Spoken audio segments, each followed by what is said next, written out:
এ ক্ষমতা আল্লাহর আছে না নাই? আছে আছে।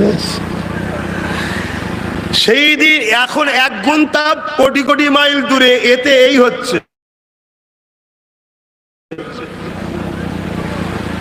দুপুরের সময় বাইরে বেরোলে যেন মনে হচ্ছে নিঃশ্বাস নিতে পাচ্ছি না, মনে মরে যাবো, তাড়াতাড়ি ঢুকে পড়। আল্লাহ দিয়েছে এসি চালা, আমি বলছি না এসি চালানো হারাম, আপনাদের ঘরে আল্লাহ দিক, কিন্তু হালাল পয়সা, কারো ঝেড়ে এসি লাগালে হবে না, তাহলে ওর ডবল পিটানি হবে, এসির গরম ঠান্ডা কাটাবে খনি, তো চালিয়ে দে। এসিও কাজ করছে না। এই গতকাল দেখছিলাম ফ্যান বাস্ট হয়ে যাচ্ছে, চলতে চলতে চলতে বাস্ট হয়ে যাচ্ছে, এসি চলতে চলতে আগুন ধরে যাচ্ছে। কেন? তার ঘরে মেশিনটা তো বাইরে আছে, তাতে তো রোদের তাপ পড়ছে, কতক্ষণ চলবে একভাবে, বাস্ট হয়ে যাচ্ছে, দিয়ালগুলো সব পেতে যাচ্ছে। সেই পুরাতন দিন মাটির ঘর, ওটাই ভালো। এ যেন আযাব। এখন যদি চোর ধরা পড়ে, এর মধ্যে ভরে শুধু রেখে দিতে হবে না, ছাদে একটু শুয়ে দিতে হবে, বাস শাস্তি এমনি হয়ে যাবে, যা গরম। কিন্তু বাপ ভাইয়েরা ভাবেন তো, এতে যদি এই হয়, আমার মা গুনো, আমার বোন গুনো, আহারে, আপনাদের তো আরো বেশি নবীকে ভালোবাসা দরকার। 1500 বছর আগে বাপেরাই জেন্ত জেন্ত মেয়েগুলোকে পুততো, ক্ষমতাশালীরা নারীগুলোকে দাসী রাখেল বানাতো। আমার নবী এগুলো বন্ধ করে নারীদের মর্যাদা দিয়েছে, জোরে বলুন সুবহানাল্লাহ। আর আজকে আমার মাগুলো, আহা, সামান্য একটু ভিক্ষা যদি পায়, ব্যাস পর্দা জর্দা করে দিয়ে সব লাইন দিয়ে দাঁড়িয়ে আছে, কি খবর এখানে, না একটু দেবে, এত অভাব পড়ে গেছে। অথচ ওই মাকেই জিজ্ঞেস করুন, আপনারা ক ভাই বোন? বলবে 7 জন, 8 জন, 9 জন, 10 জন, 11 জন, 12 জন, 5 জনের কমে কেউ নেই। এই ছিল নাকি? আমাদের আব্বার ওপর থেকে 5 জনের কমে কেউ নেই। এই আমাদের থেকে শুরু হয়েছে 1 খানা কি 1.5 খানা, আসবে কি কোনো গ্যারান্টি নেই, আছে তাই চলেও যেতে পারে। কথা বুঝছেন? এখন যা হচ্ছে রে বাবা, নিয়ে গিয়ে ইচ্ছা করি হয়তো মেরে দেবে, হচ্ছে না, হয়নি।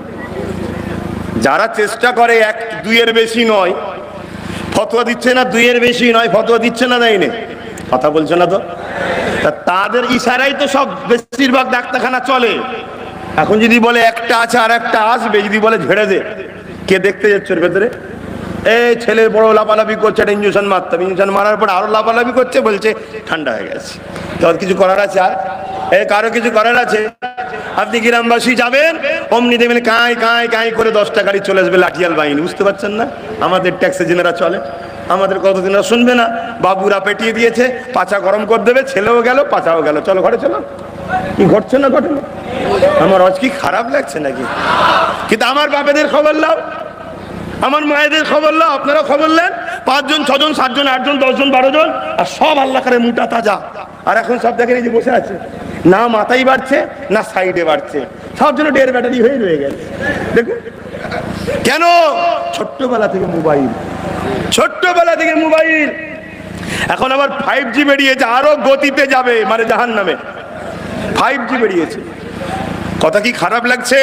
মুরব্বী বাপেরা, ছেলেগুলো লম্বা চওড়া হচ্ছে না, তো বাপেদের বলবো, মায়েদের বলবো, ছেলেকে দোদকে দোদকে মারার থেকে, যদি মারারই শখ থেকে গলা টিপে মেরে দেন, মোবাইল দেবেন না। যদি মারার শখ হয় দোদকে দোদকে মোবাইল দিয়ে দোদকে দোদকে মারবেন না, ওর থেকে মোবাইল কেড়ে গলা টিপে মেরে দেন। আর যদি বলেন না মারতে চাইনি, দদগাতেও চাইনি, ভালোবাসি, তাহলে পরিচয় দেন। কোনো বাচ্চার হাতে যেন মোবাইল না থাকে, খাতা পেন দেন, ইজি বিজি যা পারিস কর, এইটা নিয়েই সারাদিন থাকবি তুই। ওইটাই যদি পারে, আগামী দিন আপনার বাচ্চাকে আবার একটা সুন্দর সকাল দিবে, খাতা আর পেন। কেন? আমার ইসলামের প্রথম কথা হলো ইকরা, পড়ো। কথা বুঝে আসছে? সেটা থেকে আমরা অনেক দূরে। অনেকের ধারণা কি হবে, বাইরে যাক, টাকা পয়সা ইনকাম করে গাড়ি বাড়ি করবে, 20 বছর ধরে টাকা পয়সা ইনকাম করে বাড়ি গাড়ি করবেন, সব ঠিক আছে। 20 বছর পরে বলবে আপনি নাগরিক নয়, বেরিয়ে যান, কি করবেন? কথা মাথায় ঢুকছে না? ঢোকে নে? আর যদি আপনার ছেলেটাকে একটা জজ বানিয়ে রাখতে পারতেন, IPS অফিসার বানাতে পারতেন, DM বানাতে পারতেন, BDO বানাতে পারতেন, পুলিশ সুপার বানাতে পারতেন, তাহলে কি তাড়াতে পারতো? কি গো, আমার অসুবিধা হচ্ছে নাকি? তো যা, কোন কথা বলতে গিয়ে চলে গেলাম এদিকে, যে মায়েরা 1.5 খানাতে 2 খানাতে এত পেরেশান, বাড়ি বাড়ি সব বন্ধন লোন ঢুকে গেছে। ঢুকেছে না ঢোকে না? কথা বলেন, লজ্জা করছেন কেন? হ্যাঁ, এটা তো প্ল্যান। আমাদেরকে শেষ করতে গেলে প্ল্যান তো করতে হবে। তারা জানে যেদিন আমরা সুদ খেয়ে ফেলবো সেদিন আমরা ঘোষণা দিলাম আল্লাহ ও নবীর সঙ্গে যুদ্ধ করার। নাউজুবিল্লাহ বলেন। সব থেকে প্রথম গুনাহ, 70টা গুনাহ হয় সুদের। প্রথম গুনাহ হলো যদি কেউ সুদ খেয়ে ফেলে সে ঘোষণা দিচ্ছে আমি আল্লাহ ও রসুলের সঙ্গে যুদ্ধের ঘোষণা, অর্থাৎ সে নমরুদ, আজকের নমরুদ। কথা বুঝছেন তো নাকি? তাহলে এটা প্ল্যান করে আমাদের ঢুকানো হলো। প্রথমে বানানো হলো আমাদেরকে গরিব, প্ল্যান করে। গরিব যখন হয়ে গেছে কি করবে, বাড়ি বাড়ির সামনে এসেছে 2%, 2%, 2%, 1%, 1%। আমি ভাবছি পেটের জ্বালা, দে বাবা 1% তো, কিন্তু না, আপনাকে আল্লাহ ও রসুলের সাহায্য থেকে সরানো হচ্ছে, আপনি বুঝতেই পাচ্ছেন না কেন?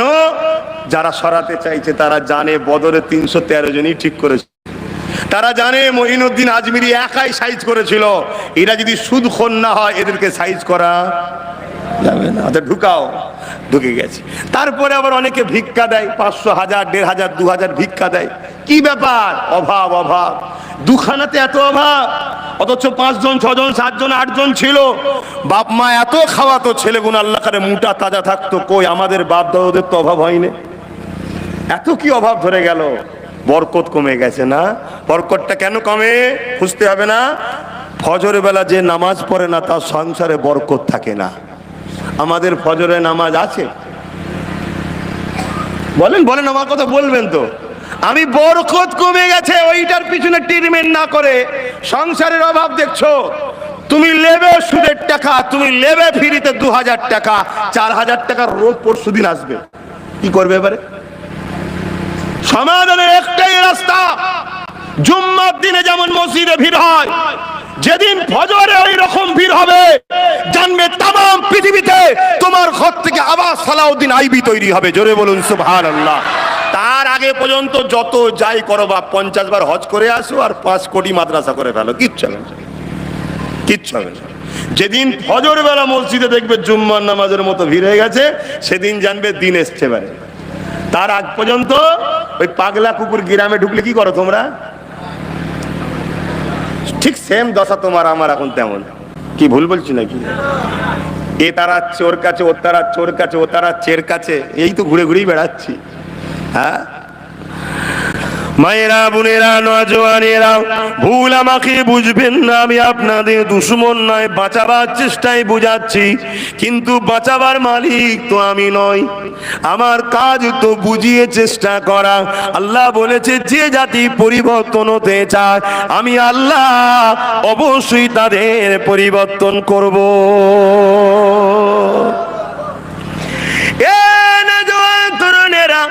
আমার আম্মা জানেরা, বোনেরা, দুনিয়া কদিনের, আজ আছি কাল সূর্য উঠবে, আমি উঠবো কি কোনো গ্যারান্টি নাই। আপনি কাল শোবেন, আজকে কাল সূর্য উঠবে, আপনি উঠবেন কি কোনো গ্যারান্টি নাই। আমার আব্বা জানেরা, মায়েরা, বোনেরা, এই গরমে আমাদের এই অবস্থা হচ্ছে। আল্লাহ নবী সাহাবাদেরকে বারবার বলতেন, বাবা সাহাবারা, ওয়ালতানজুরু নাফসুম মা কদ্দামাত লিগাদ। কোরআনের আয়াত এটা। বাবারা তোমরা পরকালের জন্য বেশি বেশি করে চিন্তা করো। সাহাবা হুজুররা বলতে লেগেছেন, ইয়া রাসূলুল্লাহ, হাবিবাল্লাহ, ময়দানে মাশর পরকালটা কেমন হবে? আল্লাহ নবী ময়দানে মাশর নিয়ে বলতে লেগেছে, এ বাবা সাহাবারা, ময়দানে মাশরে এমনও বাপ পাওয়া যাবে নিজের ছেলেকে জমিনে শুইয়ে দিয়ে তার বুকের উপরে পা দিয়ে দাঁড়িয়ে যাবে। এমনও ছেলে পাওয়া যাবে মা বাপকে জমিনে শুইয়ে দিয়ে তার বুকের উপরে পা দিয়ে দাঁড়িয়ে যাবে। এমনও মা পাওয়া যাবে নিজের মেয়েকে জমিনে শুইয়ে দিয়ে তার বুকের উপরে পা দিয়ে দাঁড়িয়ে যাবে। এক কথায় যার উপরে যার জোর চলবে তাকে জমিনে শুইয়ে দিয়ে তার বুকের উপরে পা দিয়ে দাঁড়িয়ে যাবে। সাহাবা হুজুররা শুনে কাঁদে আর বলে, ইয়া রাসূলুল্লাহ, হাবিবাল্লাহ, এরকমটা কেন হবে? আল্লাহ নবী বললেন, বাবা সাহাবারা, লোহা আগুনে দিলে যেমন পুড়ে লাল হয়ে যায় বাবা, ওই সূর্যে তাবে দে জমিনটা পুড়ে পুড়ে লাল হয়ে যাবে। এই জমিনে কেউ দাঁড়াতে পারবে না। আজকে তুমি আমি কোটি কোটি মাইল দূরে সূর্য, যদি 12টা 1টা 2টোর সময় এই জমিনে পা দিতে হয় খালি পায়ে, এটাই সহ্য করা যায় না। পাকা রাস্তার উপরে পা দিলে সহ্য করা যায় না। সেদিন মাথায় এক বেগ দেখতে লেখা দুপুরে আল্লাহ সূর্যকে নামিয়ে দেবে, 12 গুণ তাপ বেড়ে যাবে। সেদিন তাহলে কি দশাটা হবে? এই জন্য যার উপরে যার জোর চলবে তাকে জমিনে শুইয়ে দিয়ে তার বুকের উপরে পা দিয়ে দাঁড়িয়ে যাবে। হে আমার আব্বা আম্মা ভাই বোনেরা, আমি আপনাদের কাছে অনুরোধ করি, আপনারা যদি এই বিপদ থেকে দুনিয়া আখিরাত থেকে নাজাত পেতে চান, একটাই রাস্তা, ওই রাস্তা হলো মুহাম্মাদুর রাসূল। আরো জোরে বলুন সুবহান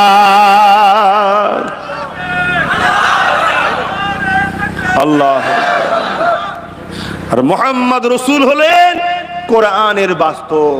আম্মা জান আয়েশা সিদ্দিকা রাদিয়াল্লাহু তাআলা আনহা বলছেন, কানা খুলুকুল্লাহুল কোরআন, আমার নবীর চরিত্র লাইফ স্টাইলটাই হলো কোরআন। জোরে বলুন সুবহানাল্লাহ। তার মানে নবী যা করেছে কোরআন করেছে। আর কোরআন কার কথা? আল্লাহর কথা। নবী যা করেছে আল্লাহর কথা করেছে। জোরে বলুন সুবহানাল্লাহ। তাই বাঁচার একটাই রাস্তা, বাপ ফিরে আসেন, ফিরে আসেন। এই দুনিয়ায় বহু ছেলে ধরা আছে, তারা ইবনি শয়তানের পক্ষে কাজ করছে, তোমাকে আমাকে পদ দিয়ে, টাকা দিয়ে, গদি দিয়ে, নানা রকম লোভ লালসা দিয়ে একটাই চক্রান্ত, আল্লাহ ও রসুলের থেকে সরাবো, অন্য কিছু নেই। একটাই, আল্লাহ ও রসুলের থেকে সরিয়ে দাও। কেন? তাদের লক্ষ্য তারা মানুষের খোদা হবে। আর যতদিন এই জমিনে ইমানদার থাকবে, ফেরাউনের মতো কারো খোদায়িত্ব মজা করে থাকা খুব মুশকিল আছে। যে তার পিছনে এও সাদা মাটা গরিব মুসলমান তো কি হয়েছে, ও তার অন্যায় দেখলেই বলবে এটা অন্যায়। কথা বুঝছেন না? বোঝেন? তাই আমাদেরকে যেমন করে হোক, কেউ পদে খুশি পদ দে, টাকাতে খুশি টাকা দে, আরো ইত্যাদি ইত্যাদি, নারী থেকে শুরু করে নেশা থেকে শুরু করে আমাদেরকে আল্লাহ ও রসুল থেকে সরিয়ে দিচ্ছে। আমাদের হুঁশই নাই। ময়দানে মাশরে কি হবে এতে যদি এই হয়? আল্লাহ দুটো পা দিল, এই পায়ের হিসাবটা ময়দানে মাশরে নেবে। ময়দানে মাশরে এরকম কঠিন দিন কতদিন থাকবে? কানা মিকদারু 50 আলফা সানাতিন, আল্লাহর কোরআন জানাচ্ছে, কালামুল্লাহ আল্লাহ নিজে জানাচ্ছে। এ দুনিয়ার মানুষেরা, দুনিয়ায় 50,000 বছরের যত দিন হবে, ময়দানে মাশরে একটা দিন হবে 50,000 বছরের দিন হবে। তারপরে বিচারটা শুরু হবে। এই 50,000 বছর ধরে সবাইকে জমিনের উপরে দাঁড়িয়ে থাকতে হবে। ভেবে দেখুন তো কি কঠিন দিন হবে। যেদিনে আদম নবীও বলবে আমার কি হবে, মুসা নবীও বলবে আমার কি হবে, ইব্রাহিম নবীও বলবে আমার কি হবে, ঈসা নবীও বলবে আমার কি হবে। ইযহাবু ইলা গায়রি, অন্য কাছে যা। ওই দিনে একমাত্র একজনের জবান দিয়ে বেরোবে, আল্লাহ আমার উম্মত উম্মতিদের কি হবে। এই যুবকেরা, তরুণেরা, সেই নবীর নেতৃত্ব ছেড়ে দিলে, সেই নবীকে ছেড়ে দিয়ে চোর বদমাই লুটেরা বাটপার ডাকাত খুনি অসভ্যকারী চরিত্রহীনদের নেতৃত্ব মেনে নিয়ে আজ তোমার আমার দুর্দশাটা কেমন হয়ে গেল। এই তুমি যে দেশেই থাকো না কেন, যে রাজ্যে যে জেলায় থাকো না কেন, যে এলাকায় থাকো না কেন, একটাই তোমাকে রাস্তা। আমার লিডার, আমার নেতা, আমার নবী, আমার শাইখ একজনই, তিনি করেন মুহাম্মাদুর রাসূল। আরো জোরে বলুন সুবহান। এটা যদি আনতে পারো, এই রাস্তায় যদি ফিরে আসতে পারো, বদরে যেমন ফারিস্তা এসেছিল আবার আসবে। গরিবে নওয়াজকে যেমন আল্লাহ সাহায্য করেছিল আবার করবে। হতবাগ আকবর যখন দ্বীন ইলাহি বার করেছিল, মুজাদ্দিদ আল-ফেসানি আকবরের বিরুদ্ধে করেছিল, হযরতে মুজাদ্দিদ আল-ফেসানিকে আল্লাহ সাহায্য করেছিল, আকবরকে আল্লাহ মিটিয়ে দিয়েছিল। আবার আল্লাহ সাহায্য তোমাদের উপরে আসবে। শুনছেন তো নাকি?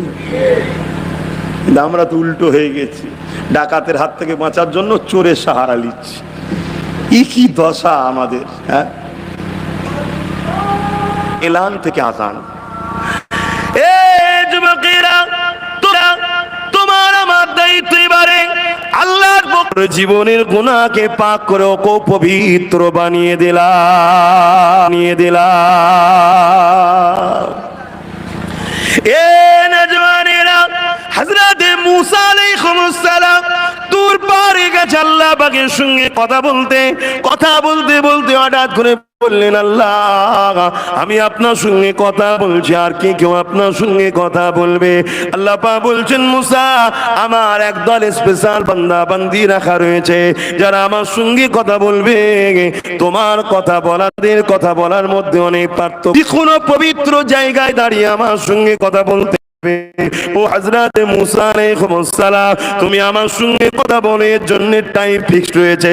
তারা আমার সঙ্গে যত খোলেন, মুসা না, তোমার আমার বিচখানে 70,000 পর্দা রয়েছে, এক সমস্ত পর্দা উঠিয়ে দিয়ে আমার আল্লাহ তাদের সঙ্গে কথা বলবে।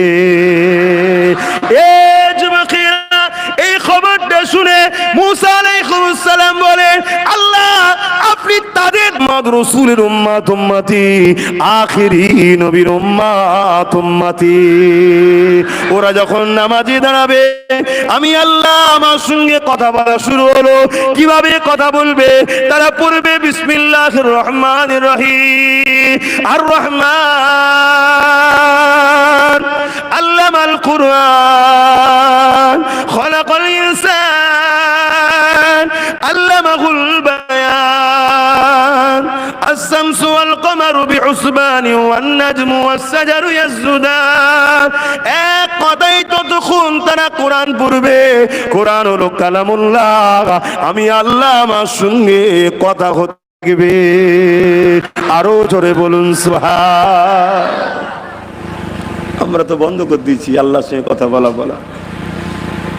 আমরা যদি দাস হয়ে একবার বল, আল্লাহ ভুল করি, শুধু এতটুকু বল, আল্লাহ আমি ভুল করেছি আর করবো নি।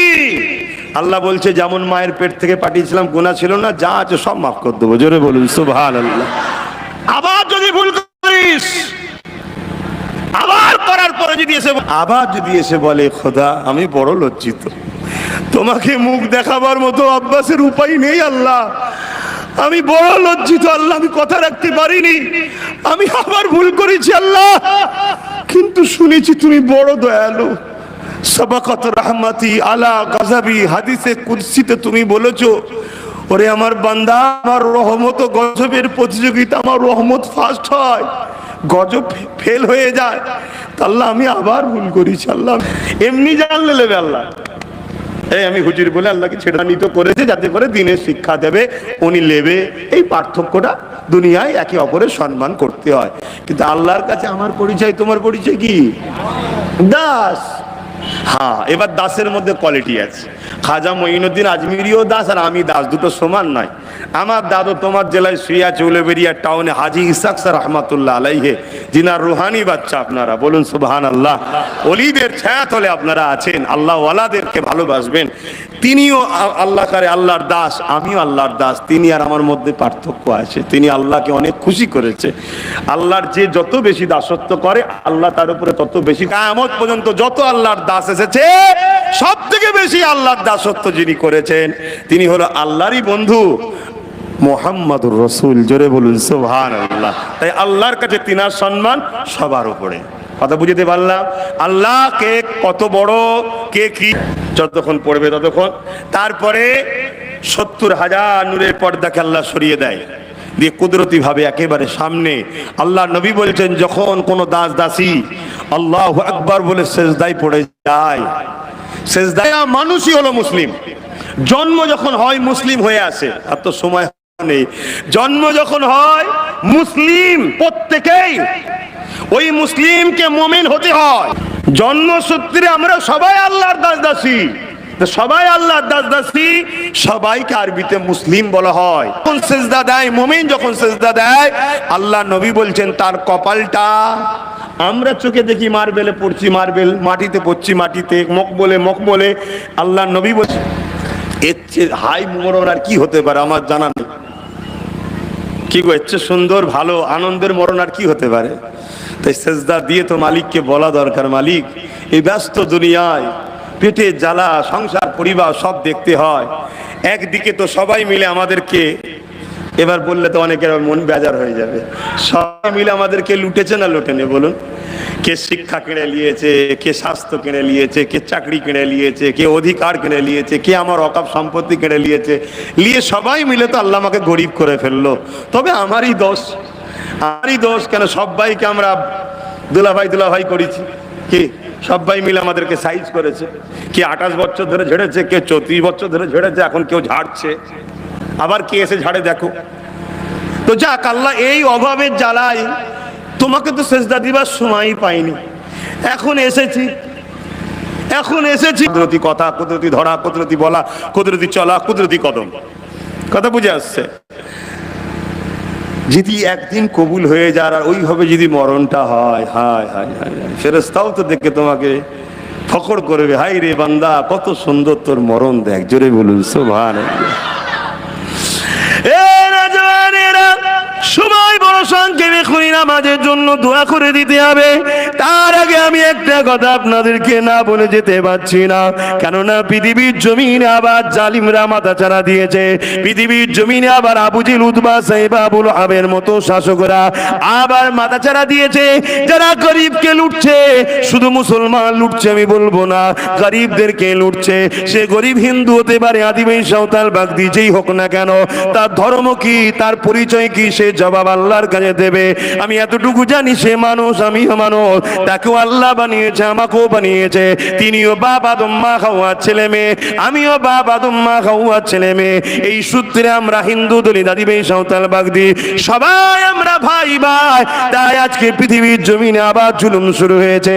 তাই আমি জানতে চাই, ইসলাম কি শুধু আমাকে নামাজ, রোজা, দাড়ি, টুপি, মসজিদ, মাদ্রাসাটা দিয়েছে, না আরো কিছু দিয়েছে? একটু বলবেন, জোরে বলেন। আল্লাহ দুই শ্রেণীর লোককে শাস্তি দেবে। কয় শ্রেণীর? জোরে বলেন।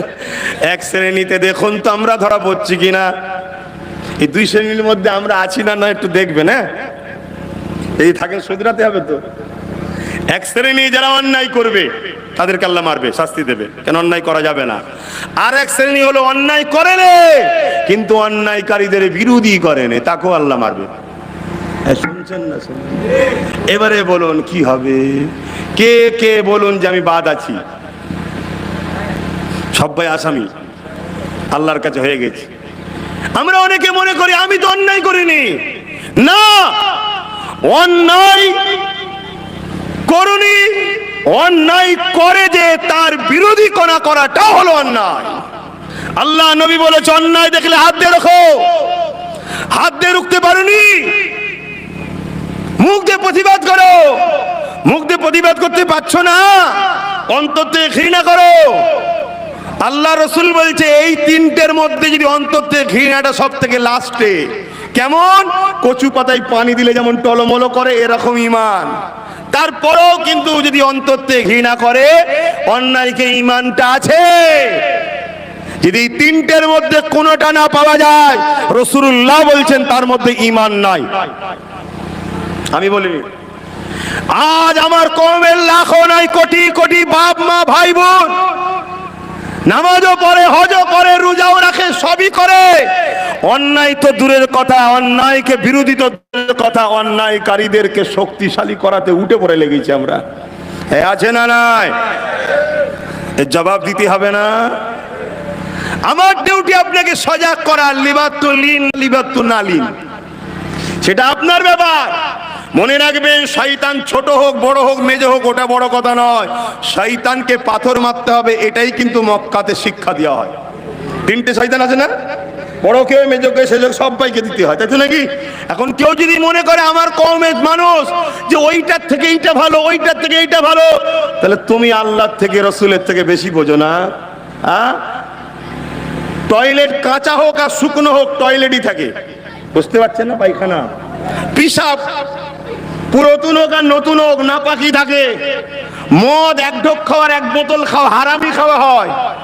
সবটার বেলায় বুঝলে, তাহলে এটার বেলায় কেন বুঝছেন না যে অন্যায় বড় করুক আর ছোট করুক, অন্যায়কে মিটানোটা হলো আমাদের কাজ, ন্যায়কে প্রতিষ্ঠিত করাটা হলো আমাদের কাজ। জোরে বলুন সুবহানাল্লাহ।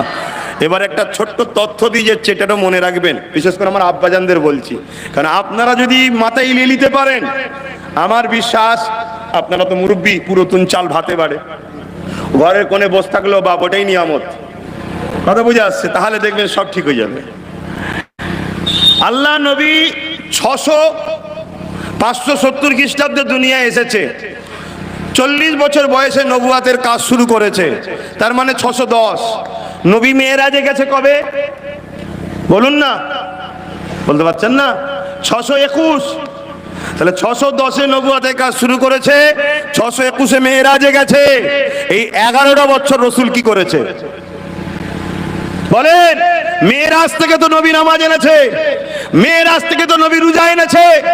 মেরাজের আগে উম্মতে মুহাম্মাদির জন্য নামাজ ফরজ ছিল না, রোজা ফরজ ছিল না, মেরাজ থেকে আনার পরে ফরজ হয়েছে। তাহলে এই 11টা বছর নবী কি করেছে? এই 11টা বছর ধরে রসুল পারস্য থেকে শুরু করে, রোম থেকে শুরু করে পৃথিবীতে যত জালিম অত্যাচারী শাসক ছিল সবার বিরুদ্ধে নবী চিঠি করেছে, জুলুম বন্ধ করো, অন্যায় বন্ধ করো, গরিবকে লুটা বন্ধ করো, বিধবাদেরকে অত্যাচার বন্ধ করো, এতিমকে অত্যাচার বন্ধ করো, নারী হত্যা বন্ধ করো, নারী দেহ শোষণ বন্ধ করো। এক কথায় যত জুলুম করছো তোমরা বন্ধ করো, না হয় আমি রসুল মুহাম্মদ সাল্লাল্লাহু আলাইহি ওয়াসাল্লামকে আখেরি প্রফেট করে পাঠানো হয়েছে, এই আল্লাহর সৃষ্টিগুলোর জন্য তোমাদের বিরুদ্ধে সংগ্রাম করতে হবে। জোরে বলুন সুবহানাল্লাহ।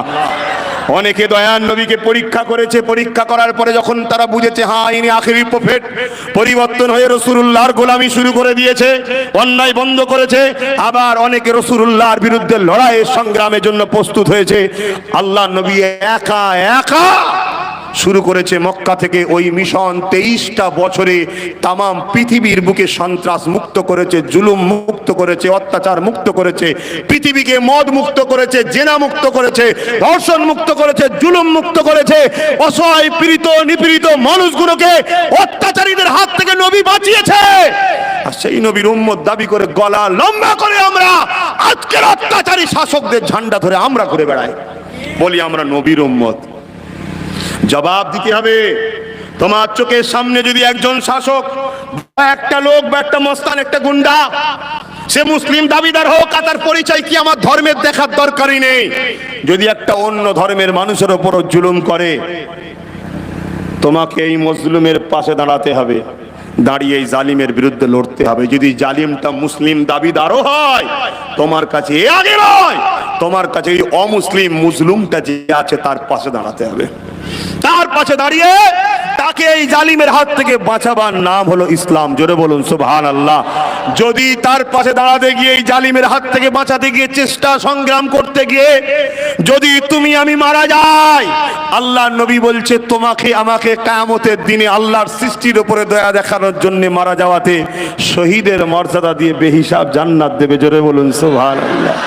আরো প্রশ্ন হতে পারে, ভাই হিন্দু বাপ ভাই মা বোনের জন্য লড়াই করলে আল্লাহ কি শহীদের মর্যাদা দেবে, বেহিসাব জান্নাত দেবে? হ্যাঁ, রেকর্ড হচ্ছে, চ্যালেঞ্জ দিয়ে বলে যাচ্ছি, যদি কোনো হিন্দু মা, হিন্দু বোন, হিন্দু ভাই, আদিবাসী হোক, দলিত, সাঁওতাল হোক, যেই হোক, তার উপরে যদি জুলুম হয়, সেটি মজলুম হয়। আর জুলুমটা যদি কোনো নামধারী মুসলমান করে, যে জুলুম করে সে তো মুমিন থাকতে পারে না, তার বিরুদ্ধে লড়ে যদি তুমি অসহায় অন্য ধর্মের মানুষ, তো কি হয়েছে? সৃষ্টি তো তিনি করেছে যিনি তোমায় করেছে, সেই স্রষ্টা সৃষ্টিকে বাঁচাবার জন্য তুমি যদি লড়াই করে মারা যাও, আল্লাহ তোমাকে বেহিসাব জান্নাত দেবে। জোরে বলুন সুবহানাল্লাহ। আজ বলতে আমি বাধ্য হচ্ছি, খারাপ নেবেন কি জানি না, দেশকে ভালোবাসা এটাও রাসূলুল্লাহ সাল্লাল্লাহু আলাইহি। জোরে বলুন সুবহানাল্লাহ। মসজিদকে যেমন ভালোবাসেন, মাদ্রাসাকে ভালোবাসেন, ঠিক তেমনই দেশকেও তো ভালোবাসতে হবে, এটাও তো রাসূলুল্লাহরই। কেন নবী নিজের মাতৃভূমি ভারতকে কি বলে, মক্কাকে ভালোবেসেছে। আমাদের মাতৃভূমি কোনটা? ভারত। আজ আমার দেশ ধ্বংসের দিকে, আজ আমার দেশ গরিবের দিকে, আমার দেশ আজকে শেষের দিকে, আমার রাজ্য আজকে ধ্বংসের দিকে। আপনি বলবেন হুজুরের সব কথা আপনি বলছেন জলসায় কেন? এজন্যই বলছি, আমার আল্লাহ কোরআনে রাসূলকে মডেল বানিয়েছে, আর নবী ধর্মনীতি শিখিয়েছে, সমাজনীতি শিখিয়েছে, অর্থনীতি শিখিয়েছে, এডুকেশন নীতি শিখিয়েছে, সম্প্রীতি নীতি শিখিয়েছে, মানব বন্ধন নীতি শিখিয়েছে, রাষ্ট্রনীতিও মুহাম্মদ রাসূল শিখিয়েছে। জোরে বলুন সুবহানাল্লাহ। রাজনীতির নীতি রাসূল পাক 10 বছর ধরে রাষ্ট্রপ্রধান হয়ে বসে আমাদেরকে শিখিয়েছে। জোরে বলুন সুবহানাল্লাহ। সবটা তো আমি আমার কমকে শিখাবো না? আমার কম যদি 2 প্লেট বিরিয়ানির জন্য আর গরিব অসহায়কে লোটে, আর যারা লোটে তাদেরকে সাপোর্ট করে, আমার কম তো তাদের সাথে জাহান্নামে যাবে। নামাজ পড়ে কি হবে?